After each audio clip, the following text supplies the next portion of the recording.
Bloating paper tissue পেপারের মতোই কিন্তু ছোট ছোট পিস করে কাটা থাকে, বেশ কিছু পেপার এখানে থাকে। ব্লটিং পেপার দিয়ে করতে পারলে বেটার, আর যদি কারো ব্লটিং পেপার গুলো না থাকে অ্যাভেলেবেল তারা টিস্যু পেপার দিয়ে করতে পারো। যেটা করতে হবে, ফেস ওয়াশ দিয়ে, মাইল্ড কোনো একটা ফেস ওয়াশ দিয়ে মুখটাকে ধুয়ে ফেলতে হবে। এরপরে আর কিছু অ্যাপ্লাই করা যাবে না, 30 মিনিটস ওয়েট করতে হবে। তারপরে 30 মিনিটস পরে ব্লটিং পেপার অথবা টিস্যু পেপারটাকে মুখে সুন্দর করে চেপে ধরতে হবে।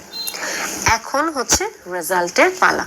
একটা লাইট আছে এমন কোনো একটা জায়গায় নিয়ে টিস্যু পেপার বা ব্লটিং পেপারটাকে ধরতে হবে। যদি দেখো তোমার প্রত্যেকটা মুখের অংশ থেকেই বেশ অয়েলি, টিস্যু পেপারের সব জায়গাতেই অয়েলি অয়েলি অয়েলি অয়েলি ব্যাপার, তাহলে তোমার স্কিন হচ্ছে অয়েলি।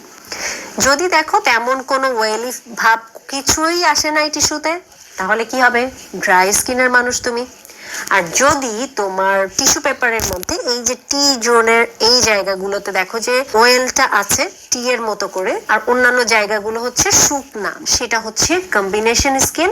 আর যদি সব জায়গাতেই নিউট্রাল বাট খুবই অল্প পরিমাণ তেলের ছোপ ছোপ পাও, তাহলে সেটা হচ্ছে নর্মাল স্কিন। Easy right? খুবই ইজি। তোমরা just tissue paper bloating paper দিয়ে 2-1 বার চেষ্টা করলেই অবশ্যই বুঝতে পারবে তোমাদের স্কিন টাইপ কি। কারণ আমাদের